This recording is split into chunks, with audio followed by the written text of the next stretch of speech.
Hello दोस्तों, अभी 23 फरवरी को माइन फोरमैन का एग्ज़ाम लगा था और अभी 12 तारीख को उसकी आई आंसर की और 23 जून को आएगा उसका रिज़ल्ट। तो आज हम वीडियो में डिस्कस करते हैं कि उसमें कितने क्या फॉर्म गए हैं, कितनी अटेंडेंस थी, कट ऑफ क्या जाएगी, पेपर का लेवल क्या था, कौन कौन से क्वेश्चन हैं जो ऑब्जेक्शन वाले हैं, कौन कौन से आउट ऑफ सिलेबस लग रहे हैं। चलो चालू करते हैं। 10 आरती क्लासेस ने PDF डाली है, उसमें फॉर्म दे रखे हैं। टोटल फॉर्म गए अपने फोरमैन में 2166 फॉर्म गए हैं और लड़के बोल रहे हैं कि लगभग 50% उपस्थित थे। तो अपन मान सकते हैं कि अटेंडेंस लगभग 1200-1300 के समथिंग अटेंडेंस मान सकते हैं अपन। और उसमें से भी अपन देखें तो जनरल की तरह अपने 12 पोस्ट जनरल की, SC की थी 4 पोस्ट और फॉर्म SC में 255, ST की थी 3 पोस्ट और 225 फॉर्म है उसमें।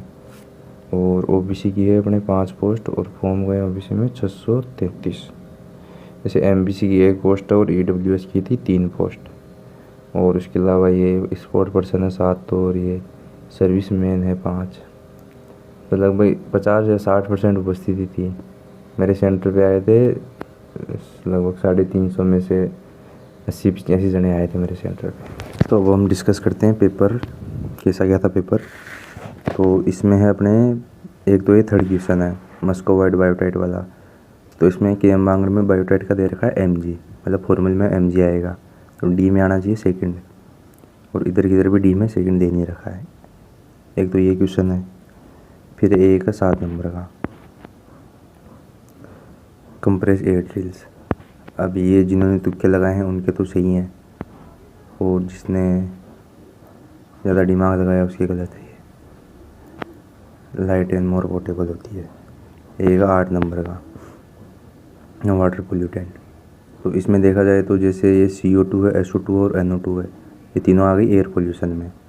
लेकिन जब ये सल्फ्यूरिक एसिड बनाएंगे, कार्बोनिक एसिड बनेगा इनसे और नाइट्रिक एसिड बनेगा जब वो रेन के साथ रिएक्शन करेंगे और फिर एसिड रेन आएगी। और एसिड रेन तो वाटर पोल्यूशन का रीज़न है। तो एक तो ये लॉजिक है इसमें। और एक ये Cl2 है। तो Cl2 अपने वाटर को डिसइंफेक्ट करने में काम आती है, इसका यूज़ करते हैं। तो ये पता नहीं है इसका क्या है। एक नवा क्वेश्चन है, ये अपन हार्ड मान सकते हैं। ये है अपने उसमें से चेन सर्वे में से ये क्वेश्चन। अभी इसमें पता नहीं क्या बूझ रहे हैं ये। इससे चाहे तुम वो बूझो, बेस लाइन बूझो, चेक लाइन बूझो। एक ये 10वां क्वेश्चन है, ये भी पता नहीं कहाँ से बूझा इन्होंने। उसके बाद में एक है ये 12वां क्वेश्चन, जिसने पढ़ रखा है GK लोकायुक्त जिसने पढ़ा था उसके सही है ये, मैंने पढ़ा था मेरे सही है ये। उसके बाद में एक 13वां क्वेश्चन, ये बिल्कुल नया क्वेश्चन था जो किसी भी बुक में नोट्स में कहीं भी नहीं मिलेगा आपको ये। उसके बाद में ये 21वां क्वेश्चन है क्रेटन वाला, जिसका पता नहीं चल रहा। अभी क्रेटन के पीछे पड़ गए तो जियोलॉजिकल टाइम स्केल पूछते या फिर उसके अलावा भी 1-2 टर्म दे रखी उसमें वो पूछते तुम। उसके बाद में 26वां है ये साहित्य में से, भाषा साहित्य में से, जो जिसने पढ़ा है उसकी सही है ये। उसके बाद में एक 28वां क्वेश्चन है, ये भी साहित्य में से है। फिर एक 29वां क्वेश्चन है, ये पता ही नहीं चल रहा कहाँ से कौन सा टॉपिक का क्वेश्चन है ये। फिर 30वां है, ये उसमें है रोग इंडिसिस वाला करके उस टॉपिक था सिलेबस में, उसके अंदर से ये क्वेश्चन थर्मल कंडक्टिविटी। तो इसका आंसर था ये 1/, टेम्परेचर डिफरेंस।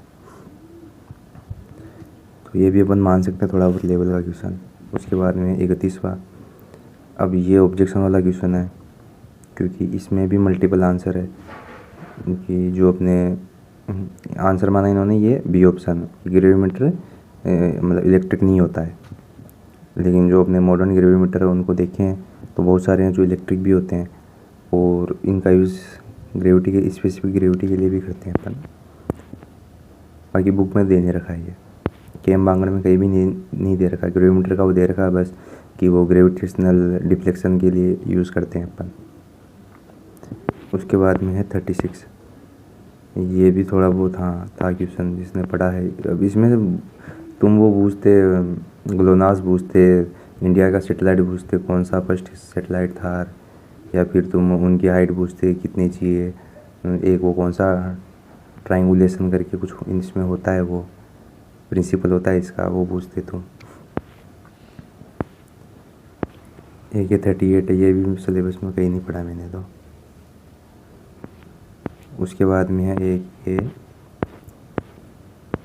ये 45, ये भी नहीं है इधर भी, बुक वगैरह में तो है नहीं, ये पता नहीं कौन सी बुक यूज़ करते हैं। एक है 53 वाला, ये 2021-22 वाला, ये NDRG GSP गाँव। अब ये 2020-21 का करंट पूछ रहे हैं। एक है 55वां। अब ये जिन्होंने पहले तैयारी करी है, जिनको जी के आता है उनके सही है, बाकी जो सिर्फ मेवाड़ का, मारवाड़ का, बीकानेर का ये पढ़ के बैठे हैं उनके तो ये गलत है। उसके बाद में एक 68वां क्वेश्चन, 68 जवाहर सागर बांध ये है। इसमें अब ये सालों ने ये बोर खारा दे रखा है, इसको बोर खेड़ा कर देते तुम, क्योंकि बोर खेड़ा फिर बांसवाड़ा में होता है, तो तुम इसको बोर खेड़ा लिख देते, तो ये थोड़ी थोड़ी मिस्टेक ही कंफ्यूज कर देती है। एक 71 में आएगा x = L cos थीटा। उसके बाद में है एक ये 74 वाला फॉल्ट वाला। अब इसमें भी सारे ऑप्शन सही लग रहे हैं मेरे को तो। उसके बाद में 77 ये ग्रेविटेशनल अट्रैक्शन, ये भी पता नहीं कहाँ से पूछा इन्होंने क्वेश्चन। उसके बाद में 79 ये प्लेनीमीटर वाला, तो मतलब चेन सर्वे, कंपास सर्वे, उनसे न्यूमेरिकल उठाते यार। फिर 82A 56 का मैदान। अभी जिसने NCERT पढ़ी है उनके सही है ये, बाकी इसमें अधिकतर जने दक्षिण पूर्वी पठारी क्षेत्र करके आए हैं। और उसके बाद में 85, अब इसमें भी कन्फ्यूज़न है क्योंकि इसमें ISO सर्टिफिकेशन भी सही है और ये स्टैटिक कोजेस भी सही है। इसमें ये बहुत सारी जगह मिल जाएगा, ISO सर्टिफिकेशन भी मिल जाएगा। और उसके बाद में है एक ये 88 वाला, लेंथ ऑफ साइट, पता नहीं है कहाँ से पूछा इन्होंने। फिर है ये 89, अब ये भी हवा ही नहीं लग रही ये भी। उसके बाद में 100वां क्वेश्चन है स्लोपिंग डिस्टेंस। वैसे ये तो अधिकतरों के सही हो सकता है, एलिवेशन आएगा इसमें, जिसने पढ़ा है उनके हो जाएगा सही। फिर एक 103 वाला है आर्टिफिशियल इल्यूमिनेशन वाला। अब जिसने इसमें दिमाग लगाया हल्का बहुत भी कि ये तीनों में तो अपने आर्टिफिशियल इल्यूमिनेशन का कुछ रोल ही नहीं है, ये माइक्रोवेव जिसने लगाया उसके सही हो गया। उसके बाद में एक है ये 112वां सेकंड करेक्शन ऑफ ग्रेविटी वाला, ये भी पता नहीं कहाँ से पूछा इन्होंने। फिर है एक 113वां और एक है 114वां question, which is not related to mining, इसमें भी पता नहीं। और एक है 116वां क्वेश्चन वर्टिकल प्लेन वाला, अजीमुथ रे पूछ रहे। तुम इससे चाहो न्यूमेरिकल दे देते, चेन सर्वे का वो करे आते हम, पलम्बो करेगा। मतलब लगभग अपन माने तो 30 के समथिंग मान सकते हैं अपन, 25 या 30 क्वेश्चन जिनका था, मतलब जो है क्वेश्चन वास्तव में लेवल के क्वेश्चन थे। बाकी तो अब देख लो 95 के समथिंग है बिल्कुल, मतलब ठीक ठाक क्वेश्चन जिनके अंदर ही जाएगी कट ऑफ, भी उन्हीं क्वेश्चनों में से जाएगी कट ऑफ। तो अपन यूट्यूब पे कुछ जने बोल रहे हैं कि किसी के 63 आ रहे हैं, किसी के 62 आ रहे हैं, कोई बोल रहा है 65 से कम जाएगी। हाँ देखा जाए तो कट ऑफ वैसे इतनी जानी चाहिए, या तो 65 से 68 जा सकती है, या फिर अपन ±5 करके चलें तो 60 से 65 के बीच में जानी चाहिए कट ऑफ। तो बाकी यहाँ पेपर का कुछ क्वेश्चन थे जो बिल्कुल हवा ही नहीं लग रही, कुछ थे जिन्होंने मतलब जो टेक्निकल पोर्शन है, जिनको जो मतलब कोई सर्वे वाला बैठा होगा तो उनके सही है वो। बाकी पेपर से था ठीक ठाक लेवल का। और जिनके नंबर कितने के आ रहे हैं वो भी कमेंट करके बताओ, और आपके अकॉर्डिंग कितनी कट ऑफ जा सकती है कमेंट करके बताओ।